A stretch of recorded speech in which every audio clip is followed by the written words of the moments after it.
Parlava d'alegria i li saltaven les llàgrimes. No es cuidava, feia versos, volia canviar el món. Entrevenia amb esperits, creia en l'amor.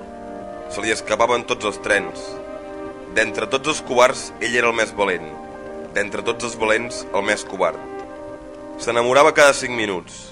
Quan no allotjava una melanconia, patia excessos d'entusiasme. Col·leccionava pedres i petxines i retrats anònims de postguerra sense guerra prèvia. Perdonava els enemics i mai no va arribar a final de mes. En tenia tots els símptomes.